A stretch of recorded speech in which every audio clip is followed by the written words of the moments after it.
and the aspect refers to points. So 3 key points, 3 most important points, or 3 essential points of the path, meaning for someone on the path to enlightenment. And so this is what has been outlined by Lama Tsongkhapa, and we will go through this today. Okay. So before we begin, so the book is known as the 3 Principal Aspects of the Path, and the author of the book is Master Tsongkhapa, and many of you know this. You may have not known this. Those who have not known, Tsongkhapa is a 14th century scholar and saint, master from Tibet, and he came from the Amdo area, which is the western part of Tibet, and he traveled to central Tibet to study, and he became a great master. He had hundreds of thousands of students who followed him everywhere, and in order to since there has been a lot of so Lama Tsongkhapa is a hermit. He would like to go. He never stays in one place. He goes from one place to another place to do meditation and to teach, and he's always a wanderer in a sense. And as the number of followers, number of people, number of scholars and students that followed him increased, so it became important that they have a place to stay, because his followers numbered up to thousands, thousands actually, tens of thousands, and therefore wherever the monks travel, the accommodation and the food and everything has to be taken care of by the host.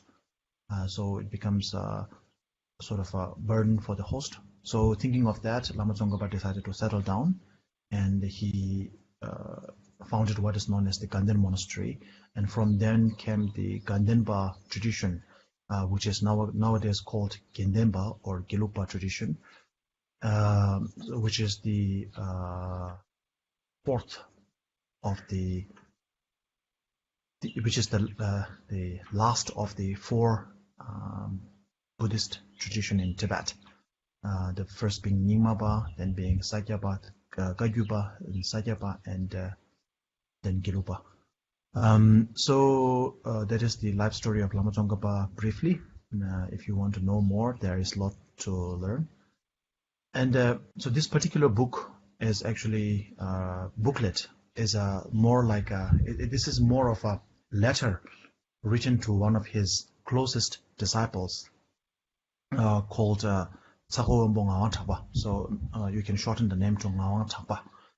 Tongkhor is the name where he was born. Wenbo is sometimes translated as chief or chieftain, because he was born to a chief, a noble.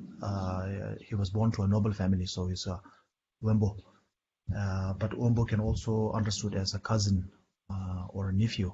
So some translate that as Lama Tsongkhapa's nephew. Some translate it as Lama Tsongkhapa because he is a chief of a small village or of a certain village. That's why it's a Wenbo. Anyway, so his name is Lama Tsongkhapa, and he himself is a great scholar. He studied in the central Tibet under Lama Tsongkhapa, and he became a great master himself. And Lama Tsongkhapa sent him to teach in the Amdo area where Lama Tsongkhapa was born. And so he set out to, actually there are many other students who set out to teach in the different areas of Tibet, different corners of Tibet. And this particular master called Ngawang Chakpa, to whom the book was written, he set up 108 monasteries during Lama Tsongkhapa's lifetime. So he set up he founded 108 monasteries dedicated to Lama Tsongkhapa. So to him, and he was a very close disciple of Lama Tsongkhapa in general. And so this particular letter was booklet was written in the form of a letter to Tongkhor Rinpoche, who is one of Lama Tsongkhapa's closest disciples, which we will see when we read the book. So telling him, how to practice, what to practice, what is the essence of the key practice, and the things like that. Of course, Tongkhor Rinpoche does not need any explanation about what is the key practice and things like that. But I think this letter or this booklet was written as an open letter, dedicated for us more than for Tongkhor Rinpoche, so that we will benefit from it. Okay, now next we will begin the teaching. So as I said in the beginning, this is the three key points of the path, meaning three principal aspects of the path, meaning three key points of the path.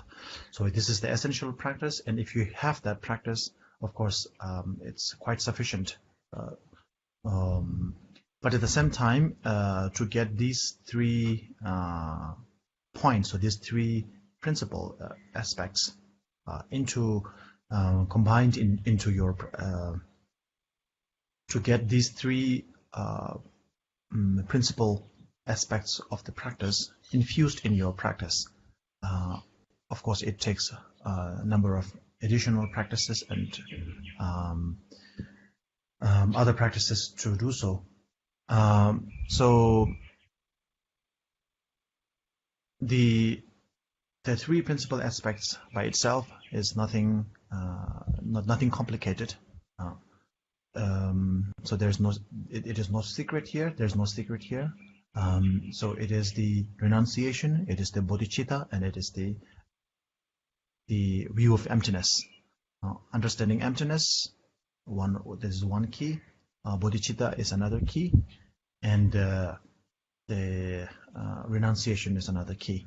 So the three principal aspects of the path is very simple. If you want to know what the three principal aspects of the path is, it is just as these three: renunciation, bodhicitta, and the wisdom, understanding, emptiness.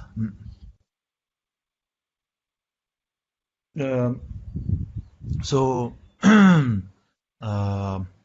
it's that these three: renunciation, bodhicitta, and emptiness, view of emptiness. But we will go a little deeper into these three during our sessions. So we will begin with the renunciation first, and for that we will open the page. If you have the book, you can just look up in the book. Yeah. So in Tibetan,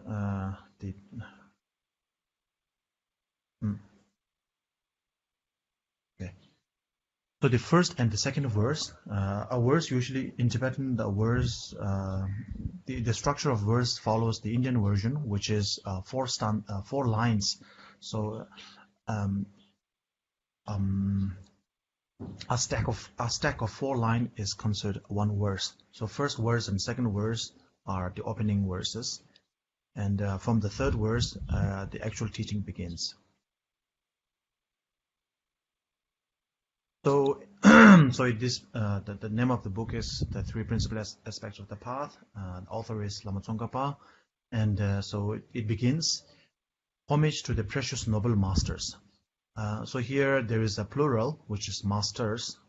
So Lama Tsongkhapa has about 18 somewhat masters, human masters, and then there are numerous non-human masters, such as Manjushri, who is a non-human, who is in the form of a deity, form of a god. So this is Lama Tsongkhapa paying homage to his deity, his masters. Okay. Now, now we will begin from the verse 1. The first line is the very essence of all the Buddha's teachings. This is the first line. Second line is the path that is praised by the noble bodhisattvas. Third line is and the entrance for all fortunate ones desiring liberation. And the fourth line is to the best of my ability I shall now set forth. So the very essence of the Buddha's teaching, as I said before, the three principal aspects are the very essence of the Buddha's teaching towards attaining liberation, towards attaining nirvana. And to attain nirvana, you have to take a certain path. So that is why it is called the three principal aspects of the path. The path to where? The path to nirvana, the path to enlightenment, actually. So enlightenment is the complete nirvana, whereas there are inferior and superior forms of nirvana as well.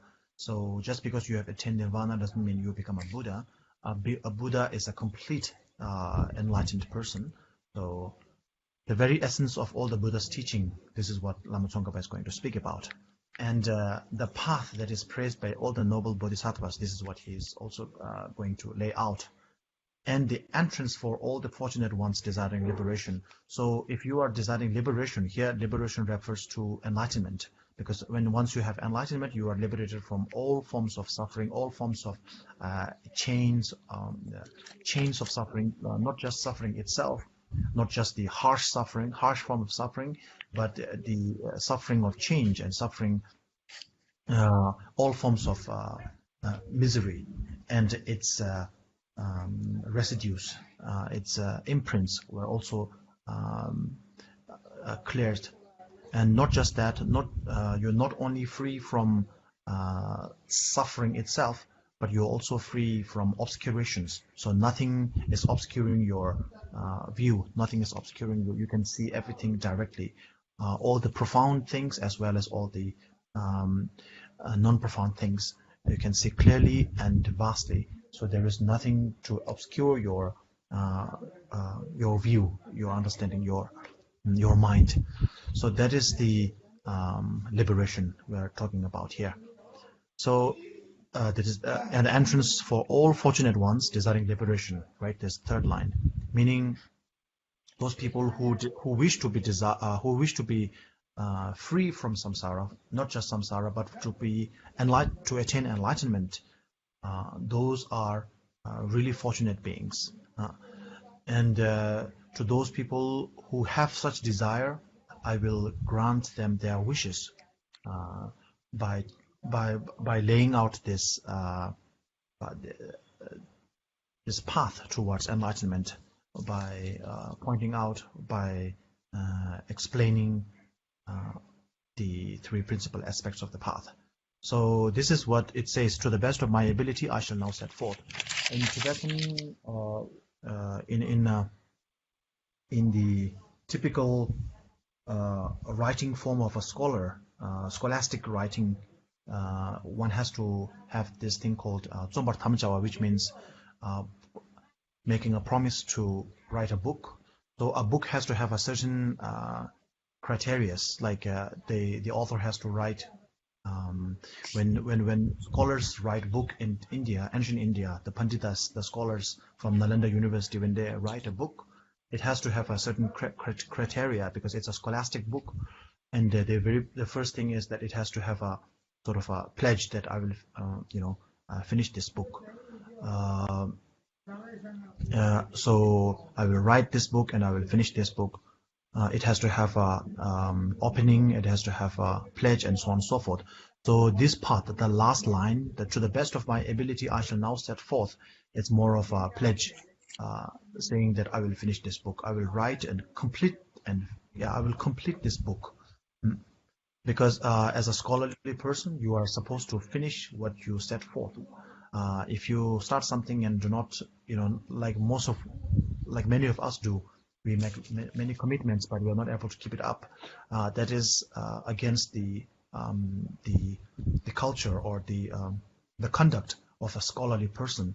So when one writes a book, one has to make that promise or a pledge, and this is part of that.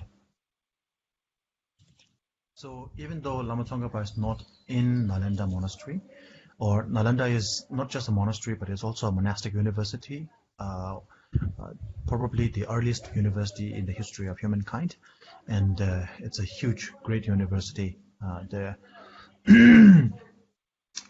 So So Lama Tsongkhapa is emulating, he's emulating, he's following the footsteps, following the tradition of the Nalanda scholars when he write the book. So therefore, the tradition of the scholastic tradition of Nalanda style of writing was followed here, and that's why he says, to the best of my ability, I shall now set forth, which means, which is the pledge to write a book. And also, this is a form of humility when he says, to the best of my ability, meaning I do not know much, but whatever I know, I will share with you. So it's a form of humility in two sense. One is that I do not know much, which is a form of humility. But again, many a times when we know something, we don't share with people. You know, we know something great, we know something good, something valuable. We hide. We conceal the information within ourselves. So Lama Tsongkhapa is sharing that. So therefore, it's another form of humility. It is a form of humility in the sense that he says, I do not know much. And then it is humility in the sense that he's sharing whatever he knows. So to the best of my ability. So I don't know how does it sound in Tibetan or in Vietnamese and other languages, but in Tibetan, when we say to the best of my ability, when he is questioning his own, this is a form of way of questioning your own ability. So when someone questions one's own ability, it's a form of sense of showing humility. When one questions one's own ability, it's a form of humility. So therefore, Lama Tsongkhapa is, telling us to be humble from that aspect. And another thing is, from the very first line, you will sort of understand what is the corpus, what is the body, what is the content of the book that he is going to cover. Even though he didn't name the three principal aspects, even though he didn't say bodhicitta, renunciation, this and that, we have a vague idea that he is talking about the essence of the Buddha's teaching, the path that is praised by the Bodhisattva, and so on and so forth. So we have an idea of that what he is talking about is something very important. The content is very valuable. Now, since Lama Tsongkhapa is not just a great master, as in a great teacher and as in a great practitioner, but also a great scholar, great academician. So great academic. So therefore, the way, even when he writes a short poem like this, his scholastic capabilities are displayed here. So now the second line, you who are unattached. And now the second line is actually identifying to whom this book is written. So it's not necessarily, even though it was written directly, it was written towards which is his student, his direct student. But this also identifies these future students, the future readers of this book. So here comes the second line. So it actually identifies to whom this book was written. In today's language, we would call the target reader. So the reader to whom it was targeted for. There was the direct or the immediate reader, and then there are the forthcoming readers. So anyway, you who are unattached to samsara's pleasures, so first line. And second line, and strive to make full use of the freedoms and advantages.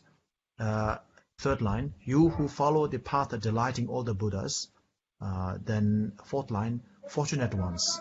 So to those fortunate ones who is unattached or on the way to detach from the samsara's pleasures. You who make full use of the freedoms and advantages, or on the way to do so. You who are following the paths of the path that delights the Buddhas, or on the way to do so. Those of you listen with a clear and open mind. So what is the meaning of freedom and advantages? We will follow it up a little later. So the point of this verse is that those fortunate ones, those who are endowed with such great fortunes, the fortunes are actually enlisted in the first line, second line, and third line. So those who are endowed with such great fortunes, you must listen well with so it says clear and open mind. In Tibetan, we use a word called sem or yi. In English, the only substitute with mind, but it can also, to make it clearer to understand in English, we can say to listen with a clear mind and an open heart. So it means one should not have any judgmental thoughts from the heart, and one should the mind should be clear without any disturbances, any other distractions. So mind should be free from distraction, and the heart should be free from judgment. And then listen to what I'm going to say. Okay. So okay, I will go for one more line and then open up for questions. Okay. So the third line, which is the beginning of the actual teachings. So the first of the three principal aspects, or the three key aspects, the three key point. The first point is renunciation. So Lama Tsongkhapa starts like this: whilst lacking pure renunciation, there is no way to pacify the continual thirst for pleasure in the ocean of samsara. First line. And since all living beings are bound by their craving for existence. Second line. Now the third line, you must begin by finding the determination to be free. I think, okay. While lacking pure renunciation, there is no way to pacify. This is the first line. The continual thirst for pleasure in the ocean of samsara is the second line. And since all living beings are bound by their cravings for existence is the third line, and you must begin by finding the determination to be free. That is the fourth line. So what basically he is talking about is that pure renunciation is the key. Okay, so we are talking about the path towards enlightenment, right? The path toward enlightenment, the path toward nirvana, whatever we are talking about, the path. So wherever you want to go, there should be a way, there should be a path. Whether you are flying, whether you are cycling, whether you are driving, whether you are walking, there is a way, there is a path, and similarly, in order to get to nirvana, in order to get to enlightenment, a path is necessary, and that path, in order to get into that path, the pure renunciation is of utmost necessity. Without a renunciation, so I will explain the difference between renunciation and pure renunciation later. So without renunciation, let's just talk about renunciation in general. So without renunciation, there is no way one will come into the path toward enlightenment, to path toward nirvana. For example, to take the path towards the grocery store to buy an ice cream. The determination to have an ice cream is essential. If you have no desire to have an ice cream, you will not take the route to go to the grocery store, to the supermarket to buy an ice cream. So the very first thing to get into the path towards enlightenment is that you will need the renunciation. So renunciation is, even though renunciation is a negative word, meaning it is renouncing. It is not going forward. It is actually distancing oneself from the pleasures of samsara. Even though it is a form of renouncing, but it's also a form of desiring towards something better, towards the eternal happiness, or towards ultimate happiness, which one attains by. Which one enjoys after attaining enlightenment. So therefore there is that joy. Renunciation is backing towards samsara, but also facing towards nirvana. So even though renunciation is a form of negative in the sense that it is blocking something, it is also a form of positive in the sense that it is facing towards enlightenment, and so on and so forth. So when you desire to have an ice cream, you are negating the desire not to have an ice cream. right? So when you have two desires, to have an ice cream or not to have an ice cream, you have two choices. And when you go for the desire or the choice of having an ice cream more than not having an ice cream, then you come out of your house, you go to the grocery store, you take the path. You basically walk on the path. So similarly, renunciation is even though renunciation is a form of renouncing, a form of negation, form of blocking, but at the same time it is a form it is a form of looking forward, going forward towards enlightenment, towards nirvana, and so on and so forth. So Lama Tsongkhapa says that while lacking pure renunciation, as long as you lack, as long as you do not possess pure renunciation, there is no way to pacify, to make peace with the troubles, the turbulent wind, the turbulent obstacles of samsara. So therefore, the continual thirst for pleasure in the ocean of samsara will always be there. And since all living beings are bound by their craving for existence, so existence is another word, another term, is a synonym. Synonym. It's a different name for samsara. But you can also think of samsara as in a form of existence, because we normal human beings, we don't think of samsara as something bad or negative or something. We just think of that as merely existence, because we exist. We are in samsara. We take samsara for granted. We take samsara as part of our life. But if you look at it from a scholastic point of view, if you look at it from a philosopher's point of view, if you look at it from a practitioner's point of view, samsara is not part of our existence. Samsara is part of our existence, but it's not our nature. It's something that we can do away with. It is not our inherent existence. So therefore we can do away with that. And so you must begin by finding the determination to be free. You must tread on the path towards grocery store by the determination to have the ice cream. You must begin by finding the determination to be free. So with that, one has the renunciation.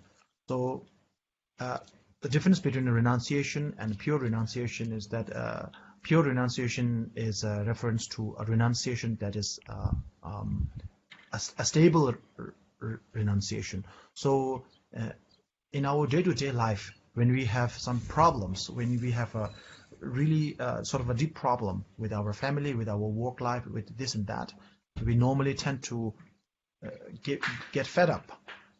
This is a form of renunciation. We just fed up with our life. Sometimes we want to end our life. Sometimes we want to just leave everything and go somewhere. But then when things settle down, let's say you have an argument with your family member, and with your work colleagues, with your boss and everyone, and you are really fed up.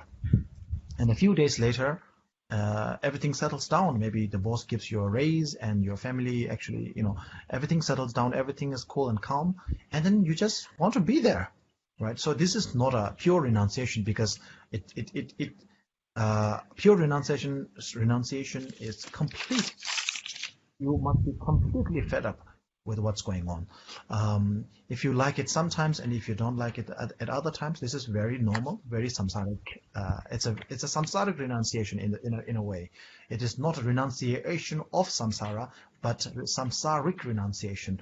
That it's a form of renunciation that you experience on a routine basis when you live in samsara.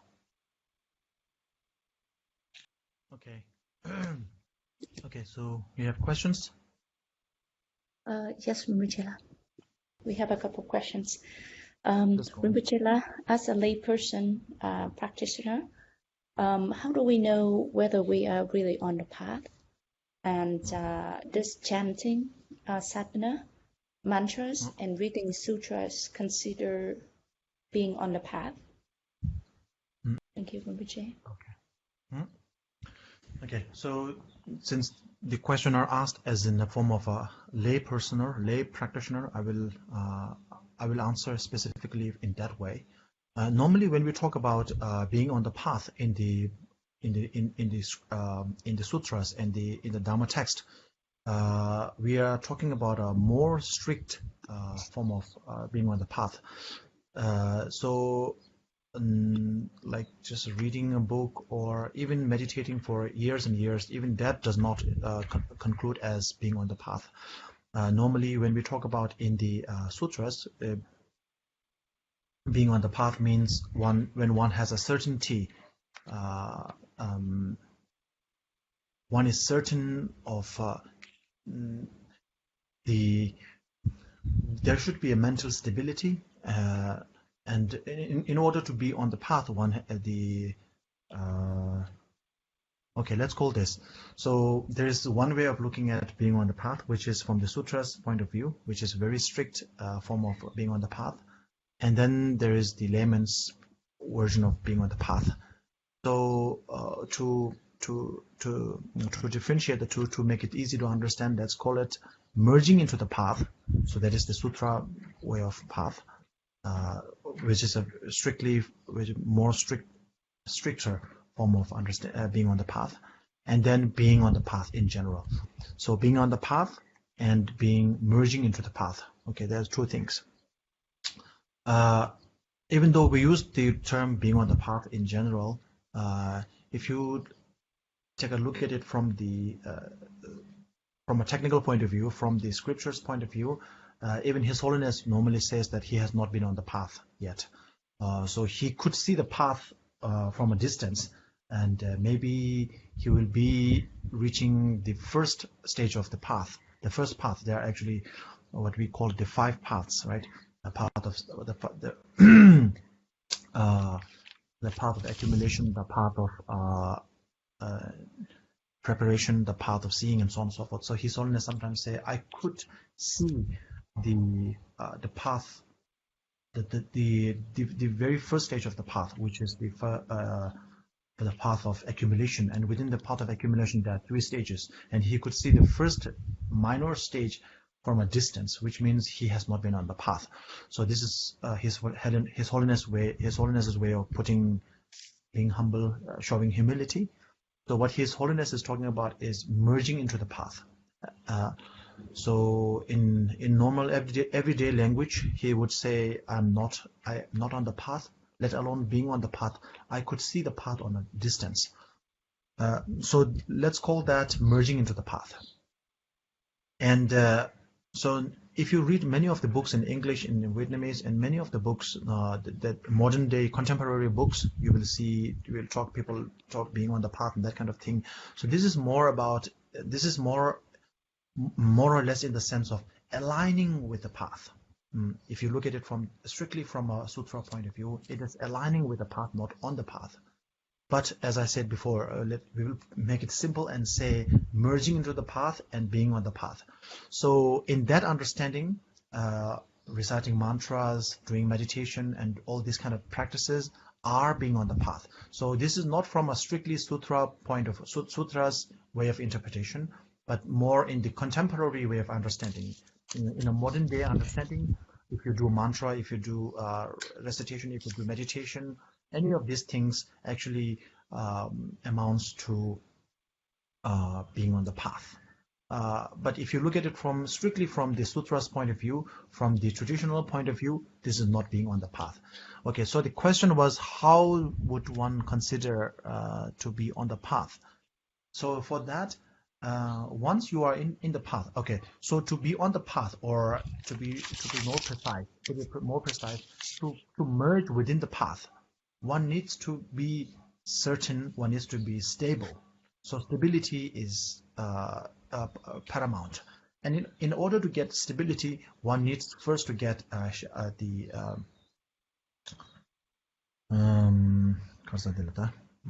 shamatha. The shamatha, which is the shine. I don't remember the exact word in English right now.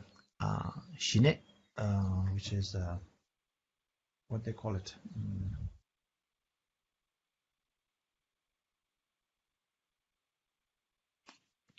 The Sanskrit term is shamatha. So all in all, what it does is it's a mental factor. It's a form of mind that stays with the object of your focal point, your focus, as long as you wish to. So whether you are meditating upon impermanence, whether you are meditating upon emptiness or bodhicitta or whatever you are doing, you will be able to do so without there would be no flicker at any stage, any point. So you will be able to meditate, you will be able to focus on your focal point without any disturbances. So which also means that whatever determination that you have taken, whatever commitment you have taken, you are 100% determined to finish it. You will not be swayed by this and that. So a path is something, being on the path or merging into the path is something, once you are, it's like being on the highway, being in the expressway. Once you are in the expressway, you cannot come out of it. There's no way, once you have merged with the traffic in the the highway, the expressway, then you are in there until the end of this expressway. You have to you go. So so the being on the path, the difference between being on the path and being merging on the path is merging in the path is like going in a small alleyway, so you can always exit and enter. But being on the path is like that. But merging into the path, lamla shupa, which is the literal translation in Tibetan is entering the path. But literal translation is entering the path, but a better translation would be merging into the path in English. So once you merge into the path, or once you merging into the path is like merging into the traffic in the expressway. So there's a certain limit of speed that you have to maintain, and then there is there are no exit and entrance here and there. So you have to go from to the beginning to the end until you find the next exit. So merging into the path or being onto the path, being on the path from a strictly sutra point of view, traditional point of view, that's how you should understand it. So from a layman's point of view, how would you say you are on the path or not? First of all, you need to practice. You need to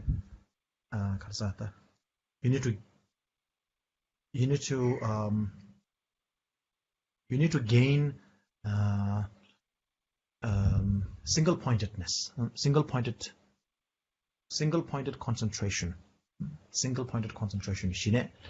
Maybe that's not the exact translation for shine. I don't know if you have any idea. Just you can suggest it. Shine or shamatha, which is the single-pointed meditation or single-pointed view on whatever subject that you are meditating upon. So to be on the path from a traditional point of view or to merge with the path, you need to have a single-pointed meditation, single-pointed concentration first. And that single-pointed concentration becomes the source of any other spiritual endeavor that you take. And whatever other meditation, whatever other activities that you do will also merge into the path. So in Tibetan we use a word called Nywa Tumba. So literal translation would be pass in experience, or to put it simply, experienced out.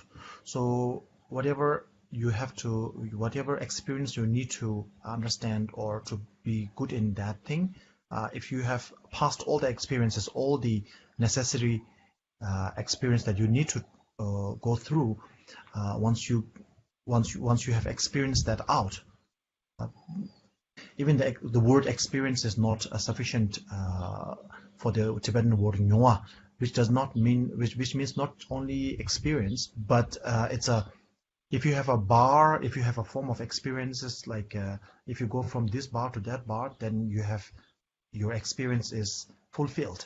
So Nyongwa Tumba is something like that, fulfillment of experience.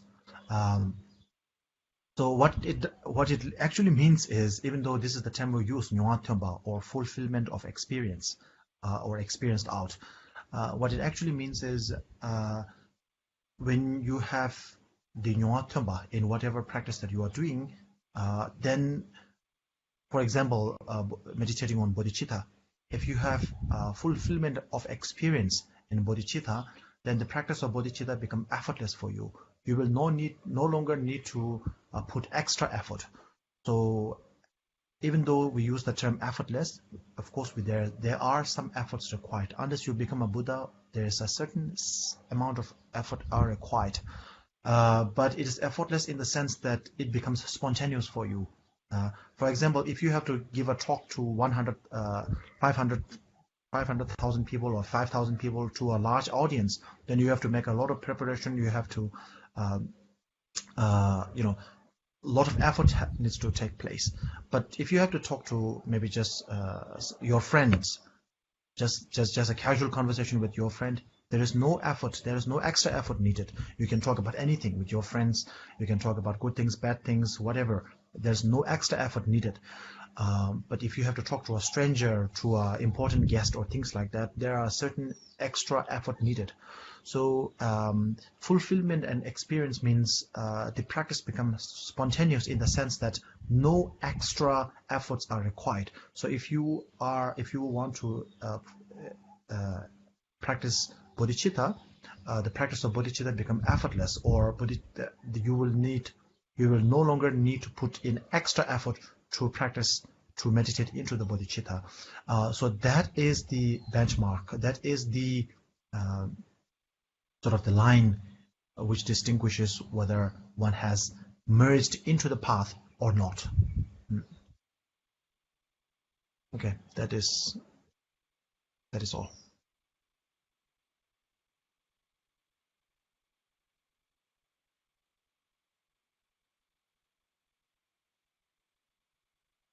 Okay. No more questions, Rinpoche. Yeah. Oh, we have one more question, Rinpoche. Okay. Should we wait until next time? Can we save this question until? I think it's better. Yeah, or next week. Yeah, because today I think the time limit is a little bit over. So, yeah, we will take care of it next week. Okay, thank you, Rinpoche. I'll save it for next week. Okay, dedication, please.